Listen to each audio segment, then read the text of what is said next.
라는 주제의 말씀을 증거하겠습니다. 11월 마지막 주일입니다. 세월이 참 빠르게 지난다라고 느끼시는 분도 있을 것이고, 어떤 분들은 왜 이렇게 시간이 안 가나 하는 분도 계실 것 같아요.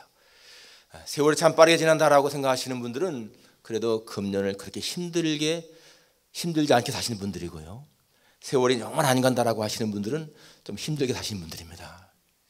그런데 여러분, 이런 말이 있습니다. 세월은 흘러가는 것이 아니고 쌓이는 것이다. 굉장히 의미 있는 말입니다. 세월은 가버리는 것이 아니에요. 다 여러분들의 과거에 차곡차곡 쌓여있다는 것입니다. 여러분의 발밑에, 우리의 발밑에 우리의 과거가 흘러간 세월들이 다 쌓여있다는 거예요.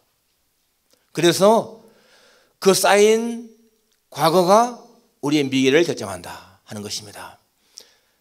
과거에 쌓인 그 세월들이 좋게 되면 미래도 소망이 있는 것이고, 흘러간 세월들이 의미 없게 되면 우리의 미래도 의미가 적다는 것입니다. 제가 어제 신문을 보니까 18년 전에 있었던 사건이 있었습니다. 서울에서 18년 전에 34세 된 여자분이 강간을 당하고 사망했습니다. 그래서 그 당시에 경찰이 2년 동안 수사했는데 잡지를 못했어요.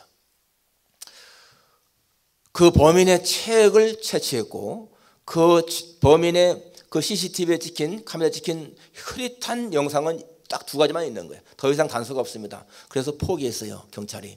그런데 한 경위가 최근에 와서 다시 이거 수사했습니다. 그 죽은 여자가 자기와 동갑이라는 그런 것도 있고, 너무나 억울하게 죽은 그 여자에 대해서 너무나 마음이 안 돼서 다시 수사를 했는데, 그 체액을 통해서 그 범인의 혈액형이 AB형이라는 것을 발견했습니다. 그리고 흐릿한 그 영상 찍힌 그걸 보면서 항상 지나가는 사람들마다 그걸 보았는데요, 그렇게 해서 수천 명을 대상으로 해서 나중에는 한 122명으로 범인을 압수했어요. 그리고 122명 가운데 한 사람을 지목해서 이제 계속해서 찾는 겁니다. 그런데 한 사람, 그 피의자 의심되는 그 사람 집에 숨어 있다가, 근처에 숨어 있다가 그 사람이 딱 피우다 버린 담배꽁초를 딱 채취했는데, 그 담배꽁초에서 채취한 DNA하고 이 체액에 18년 전에 그 보관해 놓은 체액에서 나온 DNA가 딱 맞는 거예요. 여러분, 18년 만에 잡혔습니다. 다 시인했습니다. 그 사람은 자기 과거가 흘러가 버린 줄 알았지만은 흘러가 버린 것이 아닌 거예요. 자기의 과거에 쌓여있던 겁니다. 그래서 이제 금년에 44살인 그 범인이 잡혔습니다. 무서운 일이죠. 여러분, 우리의 과거는, 우리의 세월은 흘러가는 것이 아니고 쌓이는 거예요. 내가 얼마만큼 세월을 잘 쌓는가 하는 것이 내 인생을 좌우합니다. 의미 있는 세월을 보내야 됩니다. 금년도 한 해가 다 저물어가는데 과연 내가 얼마나 의미 있는 그런 삶을 살았는가, 얼마나 의미 있게 내 과거에 세월을 쌓아놓고 있는 것인가. 여러분, 의미 있는 삶을 사는 길이 무엇일까요? 우리 신앙인들이니까 하나님께 가까이 하는 것이, 하나님을 가까이 하는 삶이요, 진짜 의미 있는 삶인 거예요. 시편에 보게 되면 하나님 가까이 하는 것이 내게 복이라 라고 했습니다. 여러분, 하나님을 가까이 하는 것이 복인 거예요. 또 시편에 보니까 하나님이 택하시고 가까이 오게 하사 주의 뜰에 살게 하신 사람은 복이 있나이다. 여러분, 하나님을 가까이 하는 사람이라면 그렇게 나쁜 과거 쌓지 않을 거 아니겠습니까? 예, 정말 우리의 과거를, 흘러가는 세월을 우리가 잘 쌓아놓는 거 중요한 것입니다. 여러분, 하나님은 시대마다 사람을 찾으십니다. 시대 때마다 찾는 거예요. 하나님의 마음에 합한 사람, 하나님 마음을 정말 기쁘게 하는 사람, 하나님의 뜻을 이룰 수 있는 사람, 그런 사람을 찾으십니다. 그런 사람을 찾으시면 하나님이 기뻐하시지요. 그런데요, 그런 사람들이 쉽지 않습니다. 에녹 같은 사람은 그 당시에 하나님이 정말 기뻐하신 사람인 거예요. 노아 같은 사람 마찬가지로 하나님의 마음에 맞는 사람이었습니다. 다윗 같은 사람, 하나님이 내가 이세야도 다윗을 만나니 내 마음에 맞는 사람이라 라고 하지 않습니까? 하나님의 마음에 맞는 사람을 찾는 거예요. 정말 하나님의 마음에 맞는 그런 사람이 되는 거 얼마나 중요합니까? 소돔과 고모라 성, 하나님이 원하시는 의인 10명이 없었습니다. 아브라함이 50명이 있어도 벌하시겠습니까? 라고 할지 하나님이 50명을 찾으면 내가 그 사람들을 위해서 사하겠다. 나중에 10명까지 가는데 10명이 없어서 망하잖아요. 10명. 하나님이 찾으시는 사람 10명이 없어서 망했습니다. 저는 우리 조국에 대해서 소망이 있는 것은 아무리 한국의 교회가 타락했다 할지라도 하나님이 기뻐하시는 의인은 있을 것이다 하는 생각입니다. 그렇기 때문에 절대로 하나님은 우리 조국 대한민국을 그렇게 처참하게 내버려두지 않으시고 지킬 것이다 라고 하는 마음의 확신이 있습니다. 하나님을 찾는 사람이 정말 중요한 거죠. 예수님이 여리고에 가셔서 그 삭개오를 보시면서 뭐라고 하십니까? 오늘 이 집에 구원이 이르렀으니 이도 아브라함의 자손이로다. 인자가 온 것은 잃어버린 자를 찾아 구원하려 하심이라 라고 했습니다. 그 삭개오 잃어버린 자였어요. 여러분, 예수님은 잃어버린 자를 찾아서, 잃어버린 양을 찾아서 오신 목자이십니다. 하늘의 보좌를 버리시고 이 땅에 오신 목적이 잃어버린 자를 찾아서 구원시키려고 오신 것입니다. 여러분과 제가 바로 그러한 대상이 되어서 우리도 예수님에게 발견되었고, 그리고 구원받은 사람이지 않았습니까? 우리도 잃어버린 양들이었는데 이렇게 주님 앞에 참여되는 거예요. 누가복음 15장에 보게 되면은 어떤 사람이 양 100마리가 있는데 그 한 마리를 잃으면은 그 99마리를 들여두고 이 한 마리 찾지 않겠느냐. 찾을 때까지 찾다가 찾으면은 즐거워 꿰매고 들어와서 이웃을 불러 모으고 다 잔치한다라고 했습니다. 잃어버린 양. 한 사람이 회개하면 천국에서는 회개할 것이 없는 99사람으로 인해 기뻐하는 것 더하다. 그렇게 주님이 기뻐하신다는 거예요.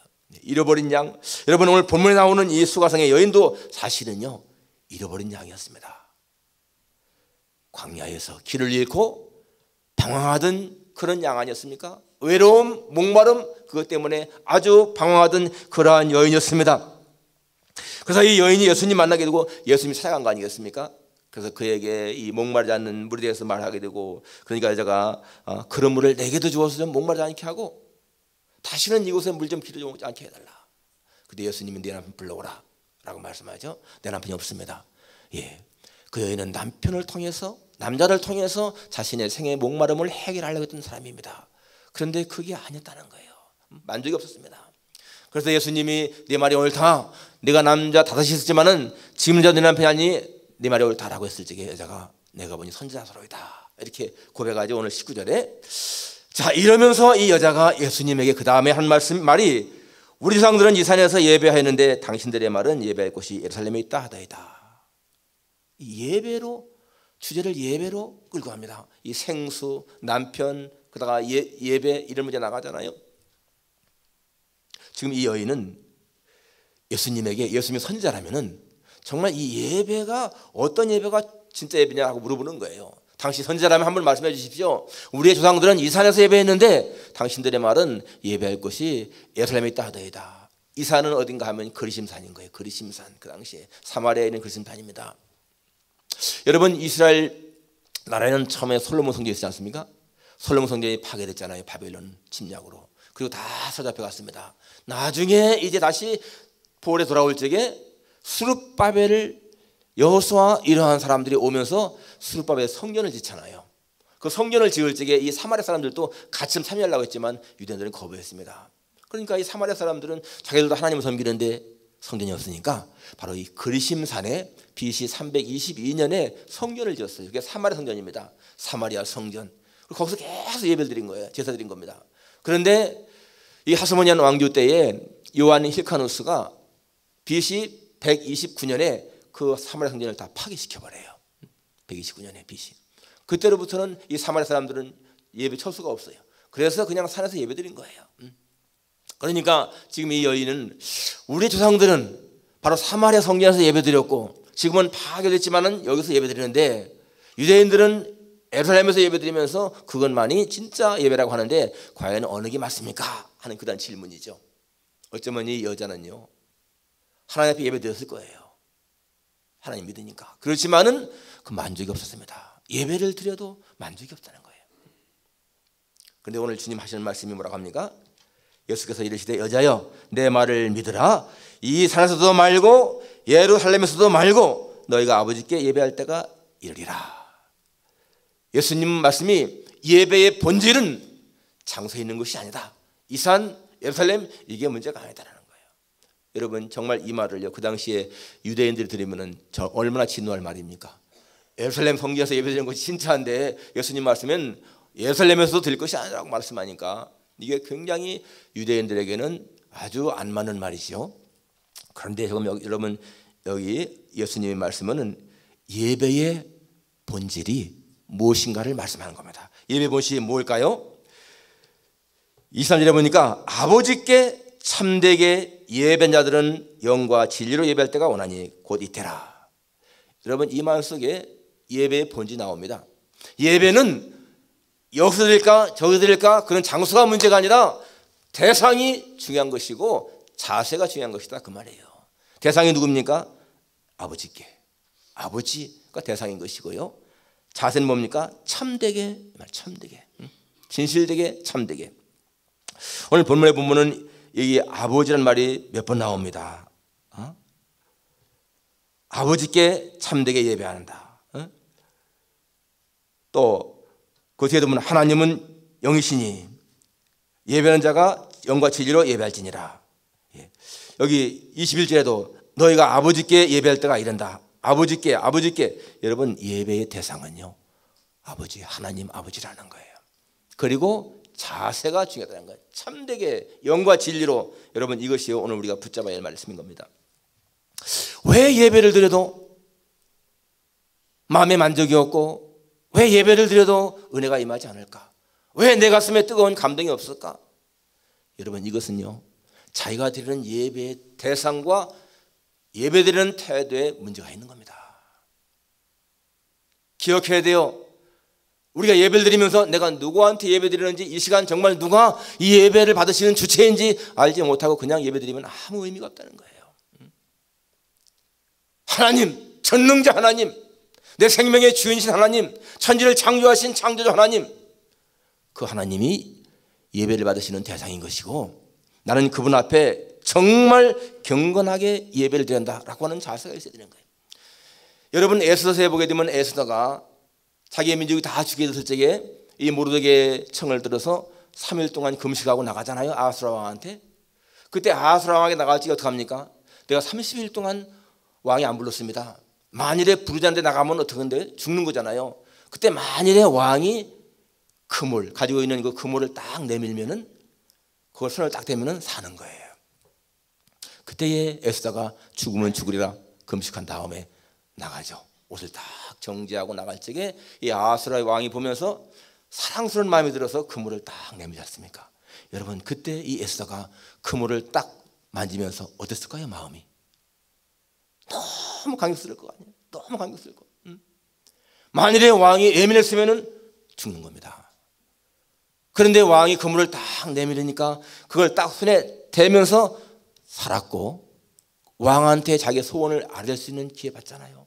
그때 그 감격을 한번 생각해 보세요. 우리가 하나님께 예배드릴 때가 바로 그러한 심정이 된 겁니다. 그러한 마음. 전능하신 하나님 앞에 그 거룩하신 분 앞에 내가 나간다라고 할 때에 그런 마음 자세, 태도, 애티튜드, 자세가 중요한 거예요.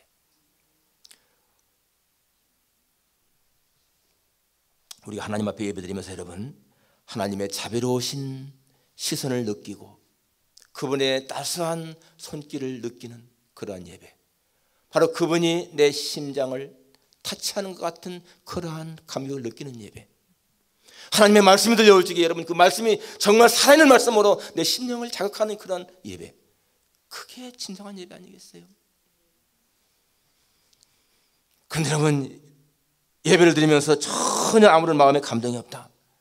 오늘 성경에 보면 하나님은 영이시기 때문에 예배하는 자가 영과 진리로 예배한다 그것입니다. 내 생각대로가 아니고 내 지식대로가 아니고 영과 진리로. 영은 뭡니까? 성령이잖아요. 스피릿, 성령, 진리, 트루스.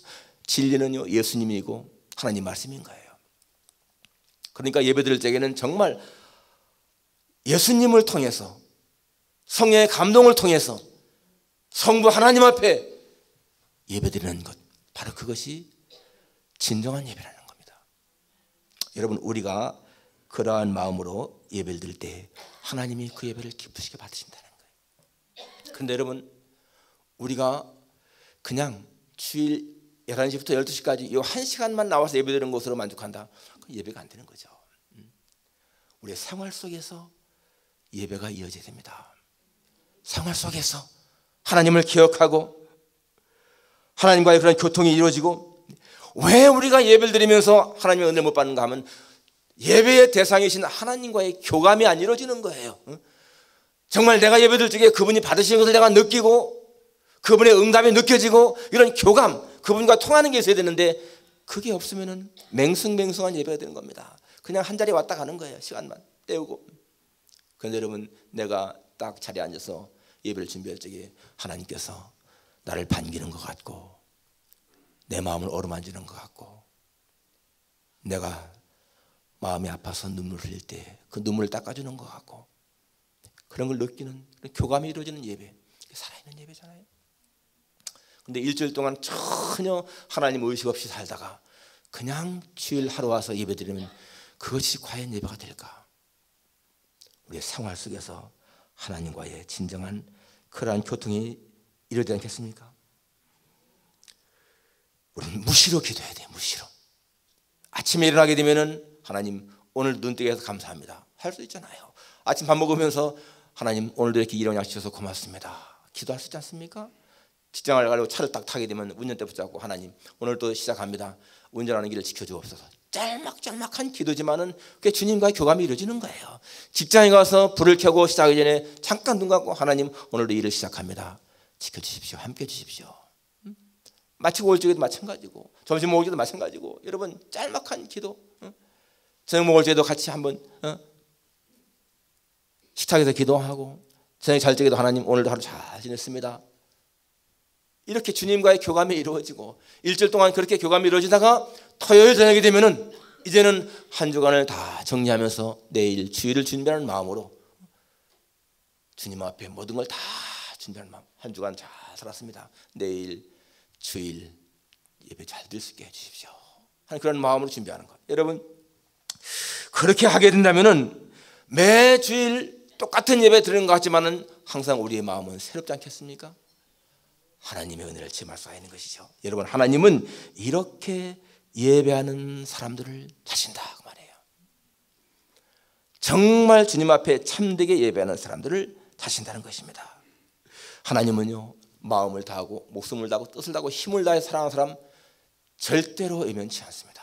하나님은 하나님 앞에 전심을 다해서 헌신하는 사람들 절대 잊어버리지 않습니다. 우리가 주님 앞에 최선을 다하는 모든 것들 여러분 하나님은 기억한다는 얘기예요.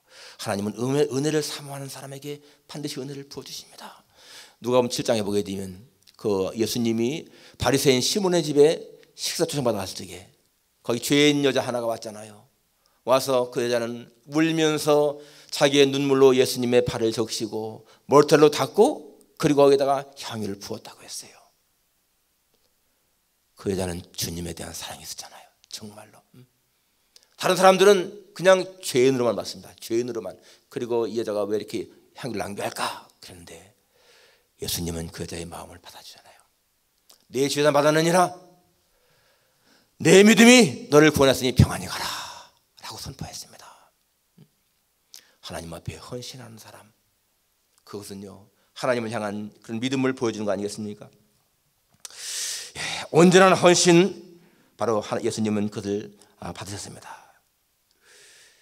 예수님은 우리의 모든 것을 보고 계시고요 반드시 우리의 행위에 대해서 응답하시는 그런 하나님의 것을 우리가 알 수가 있습니다. 여러분 우리가 예배를 드리면서요 한 번도 감격을 느끼는 그런 예배가 없다. 한 번도 예배를 드리면서 기쁨을 못 느낀다. 그건 정말 불행한 일입니다. 무엇인가요? 문제가 있는 거예요. 우리는 주님 앞에 예배드리면 우리의 영혼은 하나님께 예배드리면 즐거워하게 되어 있습니다. 하나님이 인간을 창조할 적에 하나님은 인간을 하나님께 예배할 때마다 인간의 마음속에 기쁨을 느끼게 만들었습니다. 우리의 영혼은 하나님을 가까이 하면 할수록 더 기뻐하게 되어 있는 거예요. 사단은 끊임없이 하나님 만나는 것을 방해하지만은 그러나 하나님이 창조한 영혼은 하나님을 가까이 할 때 여러분 마음의 기쁨을 느끼게 되어 있다는 거예요. 그런데 여러분 우리가 물을 마셔도 계속 그냥 평소에 마시면 별로 물맛 못 느끼죠. 근데 지금 마시는 이 물보다 내가 아주 갈증을 느낄 때, 목마를 때 물 마시게 되면 어떨까요? 훨씬 더 물맛이 달 거예요. 뭔가 사모하는 마음이 있을 때, 그렇습니다. 하나님을 사모하는 마음이 갈증을 느끼는 거거든요. 어제 제 친구하고 통화했는데, 한국에 있는 친구하고 중학교 때부터 아주 베스트 프렌드였던 친구인데 3개월 전에 이 암이 발생했어요. 근데 이 친구는 그냥 안수 집사로 그냥 주일은 열심히 나갔던 친구지만은 뜨거운 그런 신앙이 없었어요. 사실은 그 부인은 아주 굉장히 뜨거운 신앙인데, 그런데 지금 이 암이 발생해서 이제 암 투병을 하고 있는데, 어제 통화하는 가운데서 말이요, 항상 말끝마다 하나님이에요. 지금 하나님이 고쳐주시면 치료받는다고는 확신이 있다. 하나님이 하셔야지. 하나님이 하셔야지. 전부 다 하나님. 여러분, 저는 그 친구 나을 걸 믿어요. 마음에. 자기도 그렇게 믿더라고요. 이건 하나님 주신 시련이지 이게 죽을 병이 아니다. 그래 하더라고요. 정말이요. 하나님은 그런 시련을 통해서 가깝게 더 갈급하게 만드시기도 하거든요. 갈급한 심령, 바로 그럴 때에 우리는 하나님을 더 은혜를 체험할 수가 있는 거예요. 그러니까 여러분, 우리의 생활 속에서 시련이 올 때, 고난이 올 때 절대 그것이요 불행이 아닙니다. 무슨 질병 때문에 또는 뭐 가난 때문에 또는 막 부부가 막 싸울 때든지 그것이요 절대 불행이 아닌 거예요. 그런 걸 통해서 하나님은 더 좋은 길로 반드시 인도하거든요. 했잖아요. 나오잖아요. 성경에 하나님은 모든 걸 합력해서 선을 이루시니라. 하나님의 택함 받은 백성들은 언제든지 좋게 되어 있습니다. 성경은 여러분 이렇게 말씀하죠. 너희는 하나님을 만날 만할 때 찾으라. 가까이 계실 때 그를 부르라. 만날 만할 때, 가까이 계실 때, 그때는 정말 하나님을 찾게 되면 하나님의 복이 크게 임하거든. 그런데 그런 때도 하나님을 찾지 않는 것, 이것은 정말 불행한 일입니다. 성경은 이렇게 말씀하고 있습니다. 내가 부를 때에 나 여호와가 응답하겠고 네가 부르짖을 때에는 내가 여기 있다 하리라. 하나님은 우리가 부를 때에, 부르짖을 때에 반드시 응답하신다는 거예요. 할머니 여러분, 내 자신의 모든 걸 다 내려놓고 벌거벗은 몸으로, 벌거벗은 그런 상태로 한번 하나님 앞에 자신을 세워봐 보십시오.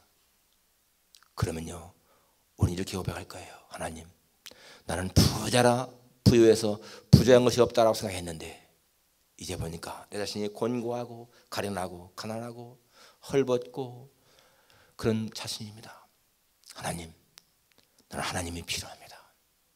하나님의 도움이 필요합니다. 하나님의 은혜가 필요합니다. 나를 좀 불쌍히 여주십시오. 자신의 벌거벗은 모습 보면서도 하나님 앞에 간구할 마음이 없다면 우리는 너무나 교만한 것입니다. 여러분, 오늘 우리의 모습을 한번 주 앞에 내놓고 비춰보십시오. 정말 하나님 앞에 내 자신이 얼마나 부족한 존재인 것인가, 그리고 내가 하나님께 받은 은혜가 얼마나 많은 것인가.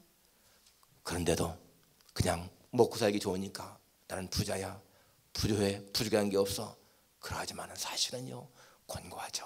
가련하잖아요. 가난하지 않습니까? 헐벗고 눈먼 자가 아닙니까? 그런 상태에서 하나님 앞에, 하나님, 나는 정말 주님 앞에 도움이 필요합니다. 나를 좀 도와주십시오. 세리처럼 감히 하늘을 우러보지도 못하고 가슴을 치면서 하나님이여, 나는 죄인으로소이다. 나를 좀 불쌍히 여기주십시오. 여러분, 그럴 때요 하나님의 자비로우신 손길이 많은 거예요. 내 마음을 타치하시고 위로하시고, 내가 너와 함께한다. 두려워하지 말라. 내가 네 편이다. 나는 네 하나님이다.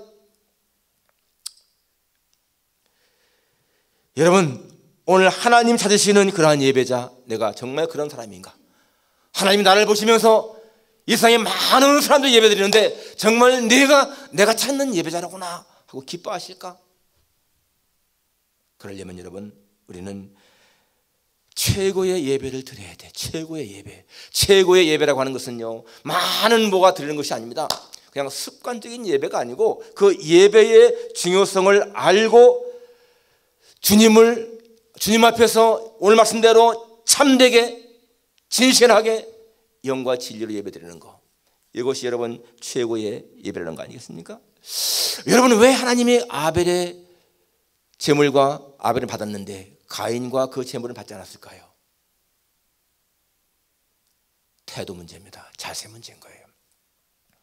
가인 보십시오. 하나님이 받지 않으시니까 성경에 보니까 이 가인이 분노해서 안색이 변했다고 했습니다.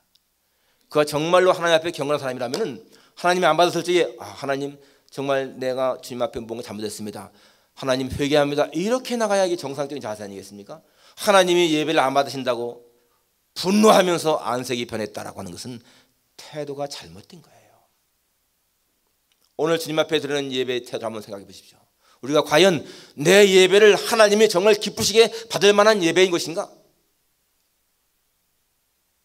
일주일 동안 한 번도 하나님 의식 없이 살다가 성경 하나 안 읽고 기도 한마디도 하지 않고 그렇게 그냥 살다가 주일 아침 부랴부랴 일어나가지고 그냥 와서 예배드리는 내 자신의 모습은 아닌가? 그것은 최고의 예배가 아니죠. 하나님이 정말 원하시는 예배가 아니지 않습니까? 아까 말한 대로 일상생활 속에서도 하나님과 교감이 이루어지고 그리고 토요일 저녁에는 정성을 다해서 모든 걸 다 준비하고 그리고 주일 아침에는 일찍 일어나서 정결하게 하고 시간 전에 나와서 주님 앞에 겸손한 마음으로 예배드리는 그러한 것이 하나님이 받으신 예배가 아니겠습니까?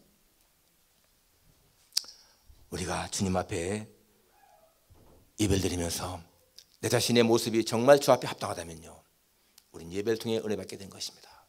그리고 주일 예배를 통해서요, 우리는 영적인 힘을 얻어야 돼.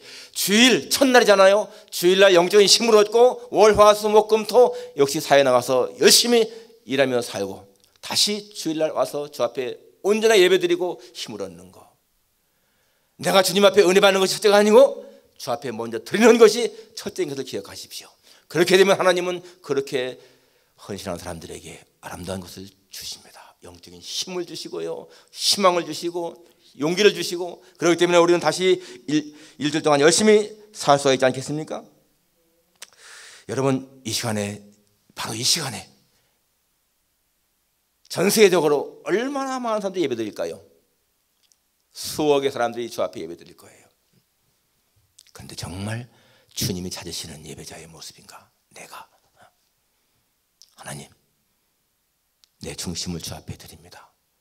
정말 예배자로서 주님 앞에 인정받기를 원합니다.